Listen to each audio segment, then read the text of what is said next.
(1976년 10월 14일) 서울 광화문 광장에는 알 수 없는 빛이 나타났습니다. 처음에는 고도를 낮게 나는 비행기라고 여겼던 이 불빛은 점점 수가 늘어났으며 곧 대한민국의 대통령이 거주하는 청와대 상공까지 이동하게 됩니다.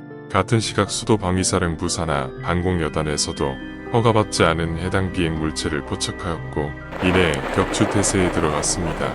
곳곳에 설치되어 있던 대공포들은 12개로 늘어난 발광체를 향해 불을 뿜었습니다. 당시 사격은 6시 12분에서 2분간, 6시 30분에서 11분간 총 2차례에 걸쳐 진행되었습니다. 하지만 괴비행체를 격추하기 위해 발사한 대공포탄이 지상으로 낙하하면서 시민 1명이 사망하고 31명이 부상당하고 말았습니다. 이후 사건은 당시 국내외에서 큰 관심을 받으며 여러 매체에서 보도되었습니다.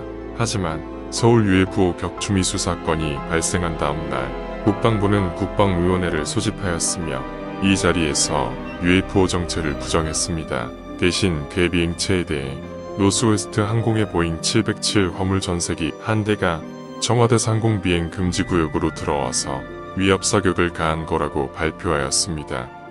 하지만 국방부의 이 발표는 사실일까요? 아직까지 사건에 대한 진실은 여전히 밝혀지지 않았습니다.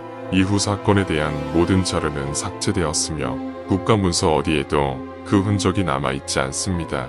이 사건이 실제 UFO와 관련된 것인지 아니면 군사실험 등과 관련된 사건인지 40년이 지난 현재까지 여전히 논쟁이 분분합니다. 이에 따라 이 사건에 대한 다양한 추측과 이론들이 제시되고 있습니다. 일부 사람들은 이 사건은 군사적인 실험 혹은 테스트와 관련이 있다고 주장합니다. 당시 대한민국은 북한과 보이지 않는 전쟁 중이었고 전략적인 이점을 강화하고자 여러가지 실험을 진행하였습니다.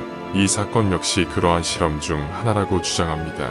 한편 이 사건이 UFO와 관련된 것으로 인식되는 이유는 1980년 당시에는 UFO에 대한 관심과 우주인의 존재 가능성에 대해 세계적인 논쟁이 뜨거웠기 때문입니다.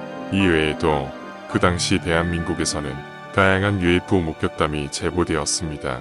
후에 국제 UFO 연구단체인 무폭 뮤추얼 UFO 네트워크 이 단체에서도 실제 한국으로 와서 그 진위 여부를 조사했습니다. 이렇게 서울 UFO 격추 미수 사건은 여전히 미스터리한 사건으로 남아있으며 시간이 지나 이에 대한 연구와 조사는 공식적으로 중단된 상태입니다. 과연 서울 UFO 격추 미수 사건은 실제 UFO 사건일까요?